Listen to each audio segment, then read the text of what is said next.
오늘은 마가복음 4장 35절부터 41절까지 말씀인데요. 오늘 말씀을 함께 나누겠습니다. 당신에게 예수님은 누구십니까? 라는 제목으로 하나님 말씀을 좀 나누겠습니다. 우리가 계속해서 마가복음 큰 주제, 큰 핵심이 예수 그리스도, 그 다음에 복음, 하나님 나라라는 것을 우리가 배웠어요.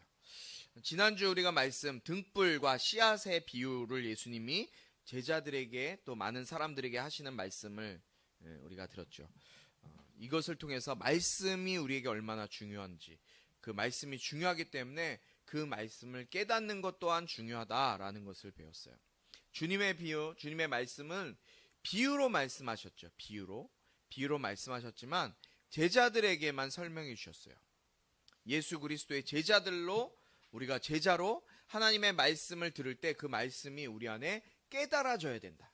그냥 듣는 것, 그냥 여기 앉아서 듣는 것이 중요한 것이 아니라 그 말씀이 우리에게 주시고자 하는 하나님의 어떤 뜻, 각 말씀 속에 우리에게 깨닫게 하시는 그 은혜가 있거든요.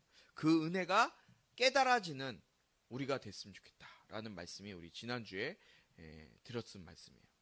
이 말씀을 비유로 설명해 주신 것, 제자들에게만 설명해 주셨죠.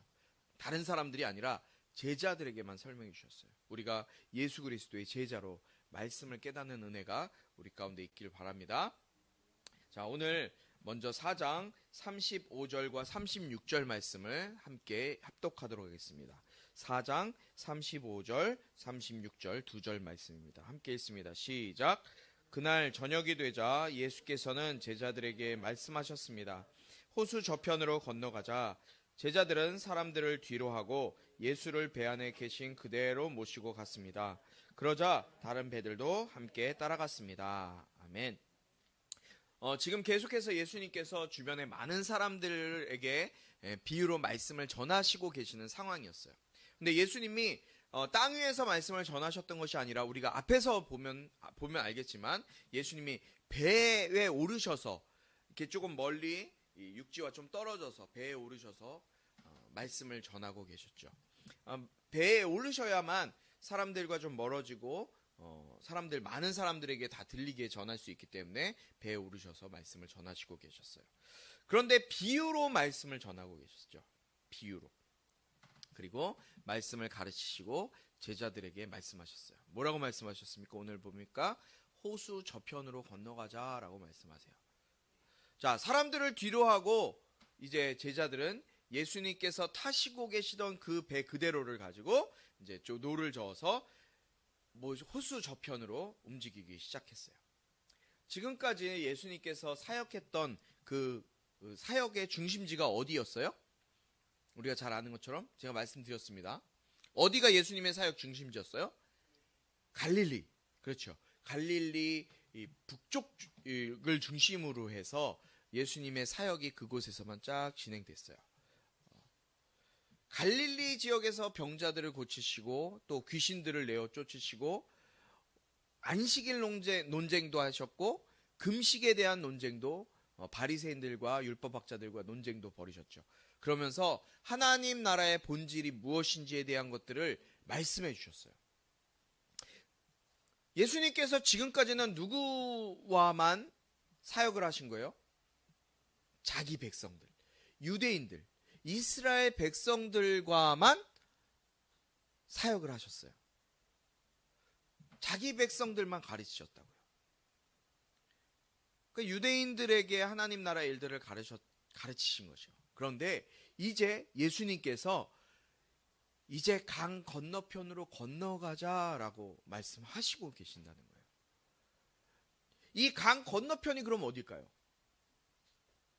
강 건너편은 5장 1절에도 나오지만 갈릴리 건너편은 거라사 지방이라고 기록되어 있어요. 거라사 지방.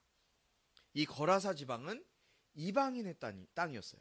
유대인들의 땅이 아니라 이방인들의 땅에 가서 이제 말씀을 전하시고 사역을 하시겠다는 거예요. 이 거라사는 지금의 요르단 지경이라고 해요. 제가 이스라엘 갔을 때 보니까 요단강, 예수님이 침례 받으셨던 요단강, 갈릴리가 맨 위에 있고요. 그 다음에 그 갈릴리 밑에 줄기로 요단강이 쭉 연결되어 있어요. 그리고 그 밑에 사해가 이렇게 있어요. 이 요단강이요, 예수님이 침례 받으셨던 그곳이 강폭이 어느 정도 되냐면요. 여기 우리 갑천 요 앞에 내려가면 갑천이죠. 그 갑천 강 흐르는 폭도 안 되는 곳이 있어요. 그러니까 여기는 이스라엘이고 여기예요. 여기 딱 요만큼. 여기 강대상부터 여기 저기 벽까지 그만큼이 강이 이렇게 흐르는 거예요. 그런데 여기는 이스라엘 땅이고요. 저기는 요르단 땅이에요. 그러니까 지금의 요르단이라고 생각하시면 돼요. 거라사 지방. 이제 예수님께서 예루살렘, 그러니까 이 이스라엘 땅, 유대 땅에서만 말씀을 전하셨는데 이제 강 건너편 이방인들의 땅에 가서 복음을 전하시고 사역하시겠다고 말씀하시는 거예요. 아마도 이 시기가 예수님의 사역의 터닝 포인트이지 않았을까 생각이 듭니다. 보세요. 내 지역에서 다른 지역으로 넘어갈 때, 내 사역에서 다른 사역을 진행하게 될 때, 그때 무슨 일이 일어나냐면 큰 풍랑과 파도를 만나게 돼요.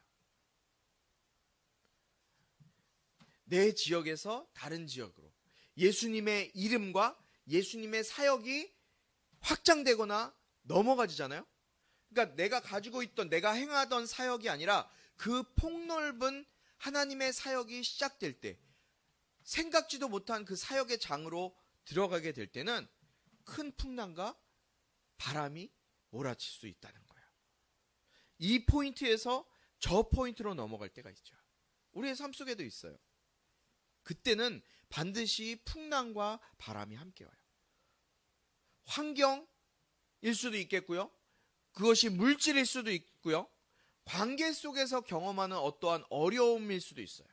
그런데요, 그런 새로운 사역의 장으로 갈 때마다 예수님의 이름이 새로운 곳에 갈 때 반드시 풍랑과 바람이 있어요. 이것이 이사일 수도 있고요. 어쩌면은 인생에서 어떠한 결정을 내려야 되는 중요한 시점일 수도 있어요. 그럴 때 우리는 큰 어려움을 경험하게 돼요.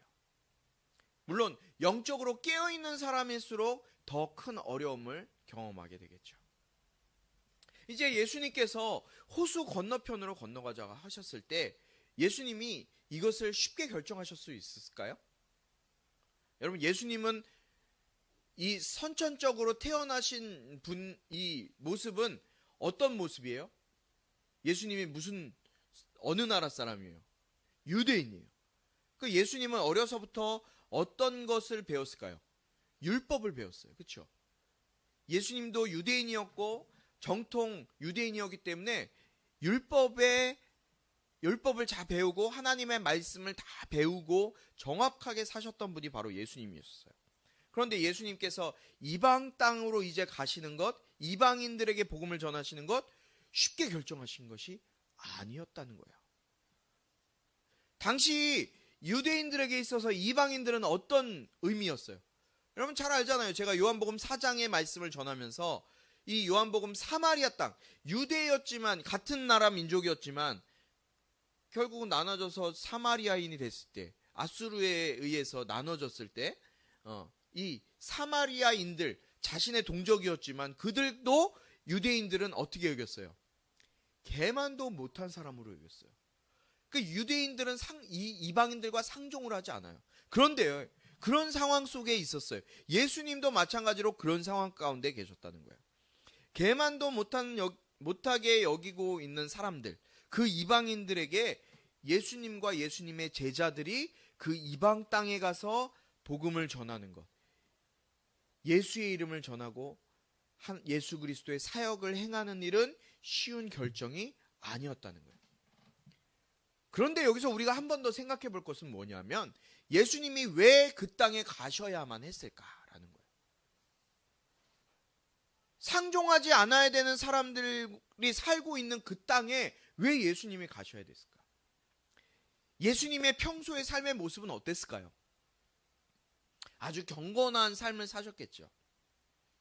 그리고 예수님, 우리가 잘 아는 것처럼 예수님은 새벽 미명에 하나님을 만나기 위해서, 하나님께 기도하기 위해서 늘 새벽을 깨우신 삶을 사셨어요. 기도의 삶을 사셨죠. 그리고 그 기도라면서 예수님이 사셨던 삶은 뭐예요? 구하셨던 것은 내 뜻이 아니라 아버지의 뜻을 구하는 삶을 사셨어요. 예수님까지도 예수님이 기도하신 것이 뭐냐면 하나님 아버지의 뜻을 구하는 삶, 하나님 아버지의 뜻을 이루는 삶을 살기 위해서 예수님이 기도하셨잖아요. 아버지의 뜻 가운데 행하는 삶을 사시는 분, 그 삶이 예수님의 삶이었대요. 그렇기 때문에 하나님의 계획과 하나님의 뜻을 예수님은 가장 먼저 중요시 여겼고 그 뜻을 쫓아가고자 한 것이 바로 예수님의 삶의 모습이었다는 거예요.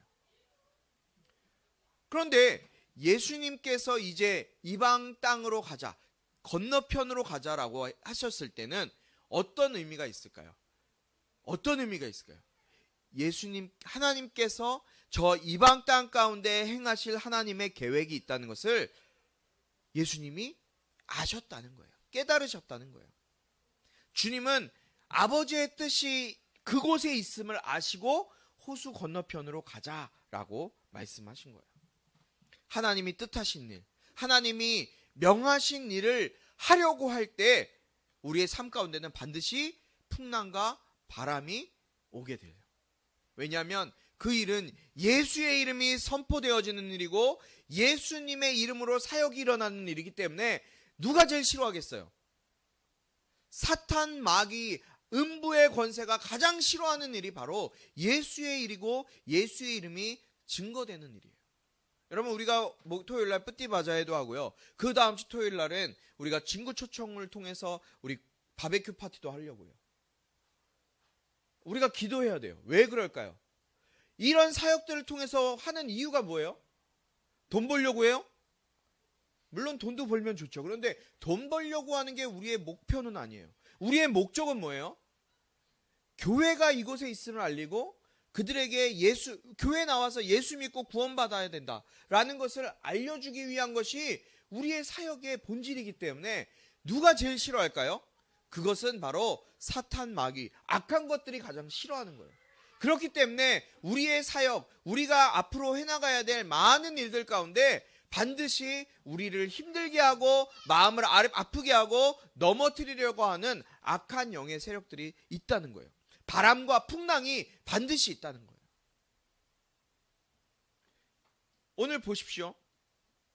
37절부터 41절까지의 말씀을 함께 교독하도록 하겠습니다. 4절 말씀인데요. 제가 먼저 읽고 여러분들이 한 절 읽고 교독하도록 하겠습니다. 어떻게 예수님과 제자들 가운데 어떤 일이 일어나는지 37절부터 함께 보겠습니다. 제가 먼저 읽습니다. 그때 매우 강한 바람이 불어와 파도가 배 안으로 들이쳐 배가 물에 잠기기 직전이었습니다.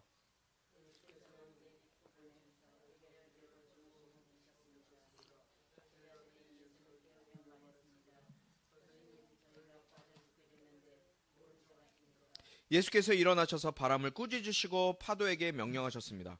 고요하라, 잠잠하라. 그러자 바람이 멈추고 호수가 잔잔해졌습니다.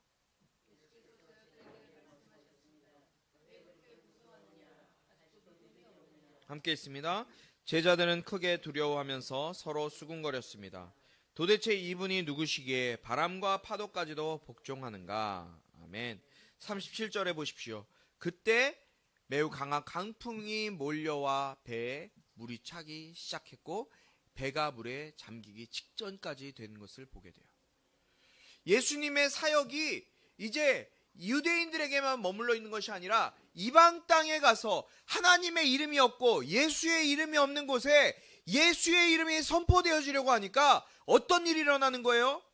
강풍이 몰려오고 바람이 불고 잔잔하던, 여러분 생각해 보세요. 예수님이 지금 바다 위에서 배에서 말씀을 가르치고 계셨어요. 그때 바람이 불고 파도가 치고 그 갈릴리 바다가 풍랑이 일었다면 예수님이 그 배 위에서 말씀을 가르칠 수 있었을까요?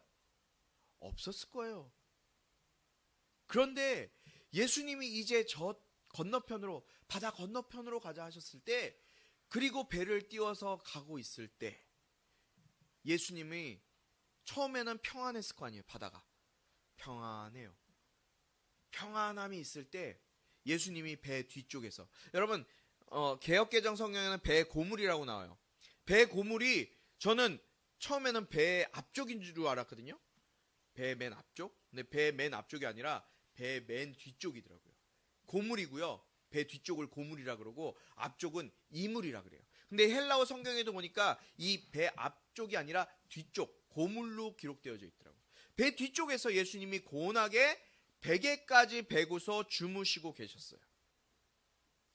그렇게 주무시고 계실 때 갑자기 파도가 치고 강풍이 몰아치고 바다가 출렁이기 시작하면서 배가 막 흔들리기 시작하는 거예요. 시간이 이제 어느 정도 흘렀겠죠. 예수님이 피곤해서 골아 떨어지셨으니까. 배가 물이 잠기기 시작하게 된 거예요. 그런데요, 이때 예수님과 제자들의 모습이 확연하게 차이가 나요. 확연하게 차이가 나는 것을 볼 수가 있어요. 38절에 예수님께서는 배 뒷부분에서 베개를 메고 주무시고 계셨습니다. 그리고 제자들은 어떻게 했어요? 두려워 떨면서 예수님을 깨우기 시작해요. 제자들은요, 두려워 떨면서 예수님을 깨운다고요. 왜 예수님과 제자들은 같은 상황을 경험하는데 왜 이런 극명한 차이를 보일까요? 왜 이런 차이가 있었을까요? 예수님께서는 금방이라도 배가 뒤집힐 것 같이 거센 풍랑과 바람이 불어오는 이 상황에서 마치 아무 일도 없었다는 것처럼 베개까지 베고, 그 상황에 베개가 배에 있는 것도 참 신기하죠. 베개까지 베고 평안히 주무시고 계셨어요. 예수님은요, 하나님을 전적으로 신뢰했던 분이에요. 그 이방 땅, 바다 건너편, 하나님의 이름이 없는 곳, 예수의 능력이 없는 그 땅에 누가 가라고 하셨을까? 하나님이 가라고 하셨어요.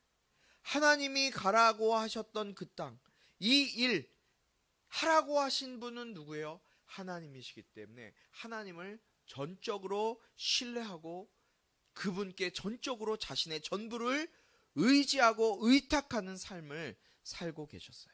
그렇기 때문에 어떠한 거센 풍랑과 거센 파도, 거센 것이 몰려와도 두려움 없이 그곳에서 주무실 수가 있었던 거예요. 그러나 그 반면에 제자들의 모습은 어땠어요? 여러분, 제자들 중에 많은 수가 뭐였어요? 직업이 원래 뭐였어요? 어부였어요. 여러분, 어부는 바다에 살잖아요. 물에서 살잖아요. 얼마나 많은 일을 경험했을까요? 얼마나 많은 상황들을 경험했을까요? 이보다도 더 큰 상황과 환경들을 경험했을 거예요. 바다에서 나고 자라면서 물이라면 거칠 것 없는 사람들이 바로 이 어부들이었어요. 그런데 이들이 어찌할 바를 몰라서 심지어 예수님을 막 깨우면서 불평불만하면서 뭐라 그러는지 알아요? 예수님을 막 꾸짖어요. 뭐라고 꾸짖어요? 선생님, 저희가 빠져 죽게 됐는데 지금 잠이 오세요? 예수님을 오히려 꾸짖는다고요, 지금 제자들이. 그 어부들이요. 제자들이 불평불만하고 있어요. 이 제자들이 본 것은 뭐예요? 제자들이 본 게 뭐예요?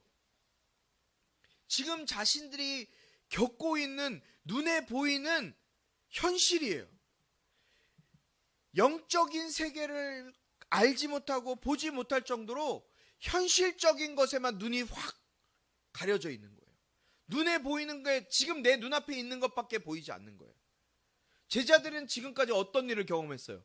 예수님께서 함께 하시면서, 예수님이 부르셨을 때 그 부르심에 응답해서 예수님께 함께 다니면서 병자들을 고치는 거 봤고요. 심지어는 시몬의 장모까지도 병을 고치는 거 봤잖아요. 중풍병자도 고쳤고요. 친구들이, 이 4명의 친구들이 중풍병자 친구를 달아서 내리는 것도 봤잖아요. 귀신을 내어 쫓는 것도 봤어요. 경험했어요. 막 귀신들 나가는 것도 막 봤어요. 제자들이. 그런 것들을 경험했다고요. 하나님의 나라가 예수님의 이름을 통해서 이 땅 가운데, 저 사람 가운데 오면 어떤 일이 일어나는지 보고 경험했던 사람들이 제자였어요.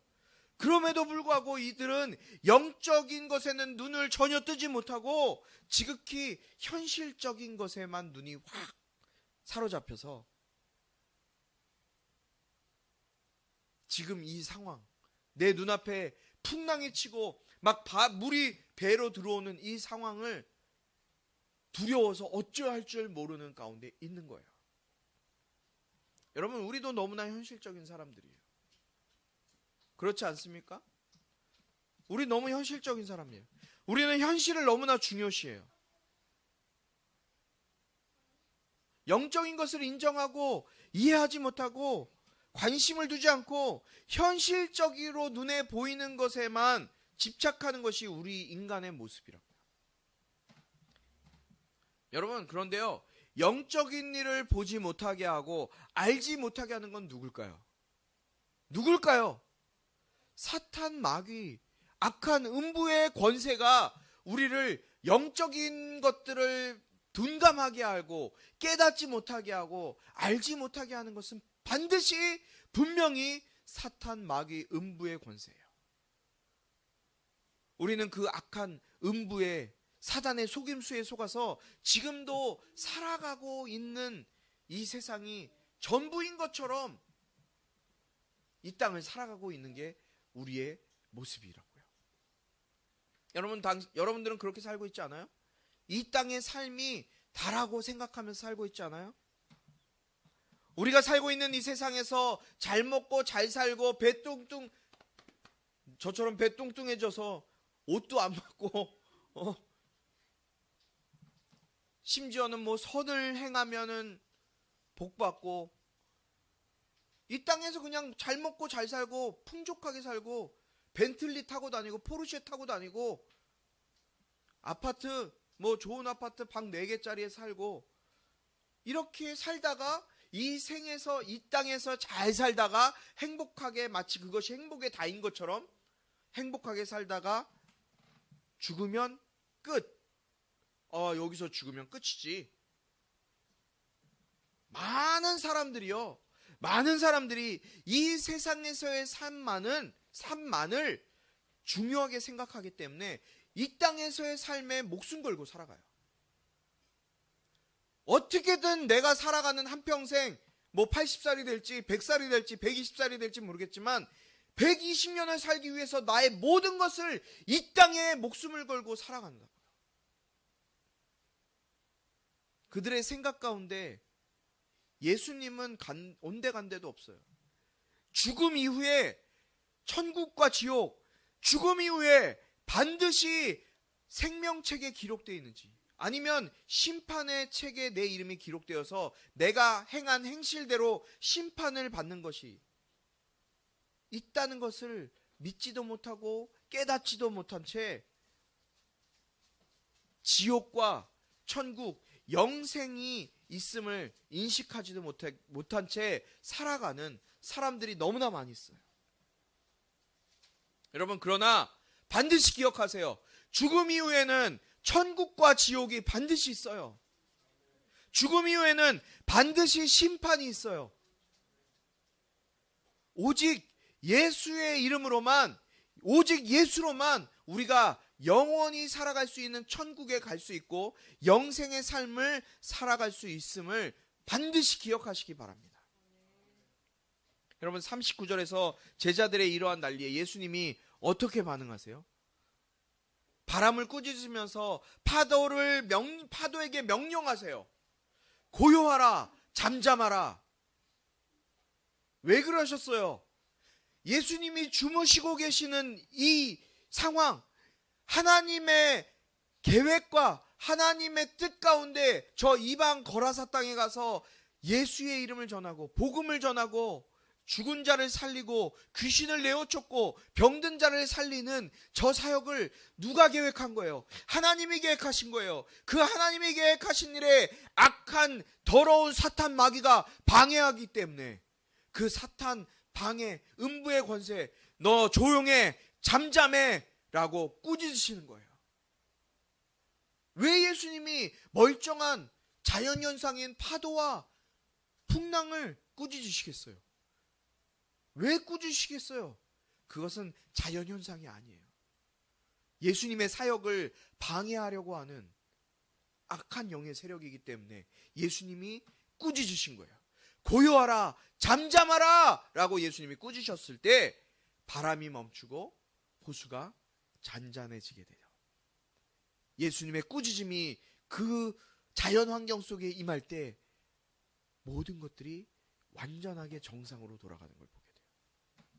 여러분, 구약 시대에는 자연 환경을 다스린 것, 지배하시는 이 현상을 지배하시는 분은 누구셨어요? 모든 걸 통치하시는 분은 하나님이셨어요. 그런데 오직 하나님만이 그 일을 하실 수밖에 없었어요. 그런데 이것이 유대인들의 믿음이었잖아요. 하나님을 믿는 유대인들의 믿음이에요. 출애굽할 때 바람을 통해서 홍해를 가르시는 것, 이 자연환경을 다스리는 것, 홍해를 갈랐어요. 하나님께서 홍해를 가르시는 분은 하나님이셨어요. 광야에 있을 때 이스라엘 백성들이 40년 동안, 40일이 아니라 40년 동안 먹고 마실 수 있는 물과 만나 메추라기를 허락해 주셨죠. 그 더운 그 광야에서 낮을 날 수 있는 불기둥을, 구름 기둥을 주셨고요. 밤에는 영하로 떨어지는 그 날씨에 얼어 죽지 않도록 불기둥을 주셨어요. 자연 환경을 다스리셨어요. 누가 하신 거예요? 하나님이 하신 거예요. 가나안 땅을 정복하게 하신 것 누가 하신 거예요? 하나님께서, 여호와 하나님께서 하신 일이에요.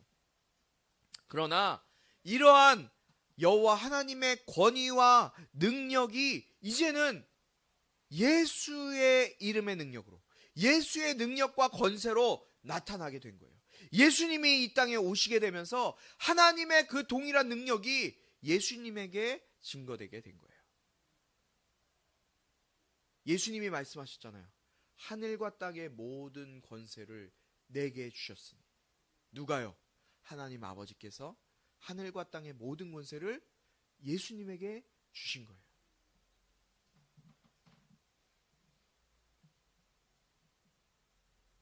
예수님께서, 그 하늘과 땅의 모든 권세를 가진 예수님께서 파도와 바다를 꾸짖으시고 제자들을 꾸짖으세요. 여러분, 이 개역개정 성경에서는 광풍이라고 나오거든요. 광풍, 미친 폭풍, 태풍. 광풍으로 표현된 이 바람과 파도가 무엇이에요? 아까 말씀드렸다시피 악한 권세, 사단의 권세, 예수님의 사역을 방해하려고 하는 그 악한 세력. 예수님께서는 그 하나님의 명을 받아 사역을 감당하는 그 예수님, 방해된 그 악한 영의 세력을 꾸짖으실 때 누구의 권세로 꾸짖으세요? 예수님의 권세로. 하나님 아버지의 권세가 아니라 예수의 권세로 꾸짖으신 거예요. 그리고 그 꾸짖음을 받은 악한 영의 사단의 권세는 두려워 떠나가게 되는 겁니다. 또한 믿음 없는 제자들을 꾸짖으세요. 40절에 너네들 왜 그렇게 무서워하느냐? 너네 아직도 믿음이 없니? 왜 아직도 무서워 떨고 있는 거야? 이렇게 꾸짖으세요. 사랑하는 우리 성도 여러분, 이 질문이 저와 여러분에게 하시는 주님의 말씀이 아닌지 한번 생각해 보세요. 너 왜 그렇게 무서워하고 있니? 너 아직도 믿음 없니? 주위 환경이 태평하고 아무 일 없을 때 모든 사람들은 평화를 누려요. 아무 일 없다고 생각해요. 너무나 자연스러운 일이에요. 그 일은. 천하가 태평하고 내 삶 가운데도 문제가 없고 뭐 주변에서 어려운 일이 일어나지 않을 때 그냥 평화를 느끼는 것은 당연한 일이에요. 하지만 절박한 상황 가운데 있을 때, 어려운 상황 가운데 있을 때 우리의 마음의 평화를 누릴 수 있는 것은 상당히 어려워요. 구약시대에는 하나님께서 모든 것을 통치하셨다 그랬어요. 그러나 예수님이 이 땅에 오셨을 때는 예수님이 하나님의 그 권세와 능력을 받으셨어요. 그리고 예수님께서 이 땅에 사시다가 40일 동안 이 땅에 계시다가 부활 승천하시고 나서 그 권세, 그 능력을 누구에게 주셨어요? 예수의 이름을 가진 자에게, 즉 성령을 통해서 우리에게 주셨어요. 성령님을 우리에게 선물로 주셨어요.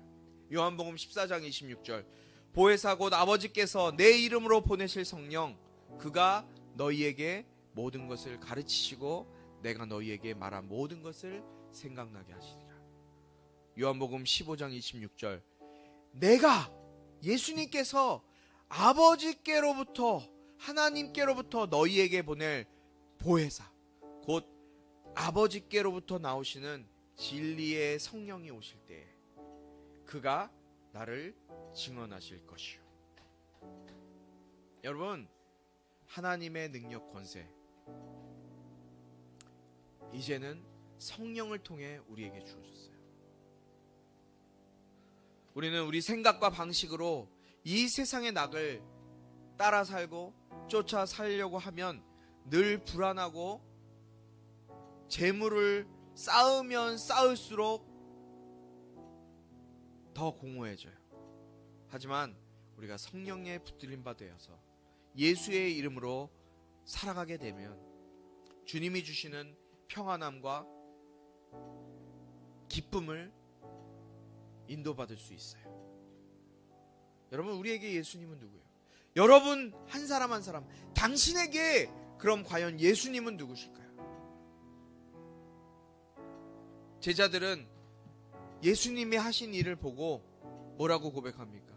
도대체 이분이 누구시기에 바람과 파도까지도 복종하는가? 도대체 이분이 누구시기에 바람과 파도도 복종하는가? 여러분, 제자들은 예수님이 하시는 일을 봤음에도 불구하고, 경험했음에도 불구하고 도대체 이분이 누구시기에 서로 의문을 가지고 이야기하고 있어요. 여러분, 당신에게 예수님은 누구세요? 오늘 이 시간 여러분 마음 가운데 손을 얹으시고 한번 같이 좀 기도했으면 좋겠어요. 눈을 감으시고 같이 좀 기도합시다. 주님, 나에게 예수님은 누구십니까? 내 삶 가운데 이 세상을 바라보고 이 세상의 조건과 환경과 이 세상만 바라보고 살아가는 나의 모습을 주님 불쌍히 여겨 주시옵소서. 이 세상을 바라보고 사는 삶이 아니라 예수 바라보고 예수의 이름으로, 하늘과 땅의 모든 권세를 가지신 그 예수의 이름으로 살아갈 수 있는 내가 될 수 있도록 나를 도와주시옵소서. 우리 주여 한번 부르시고 기도합니다.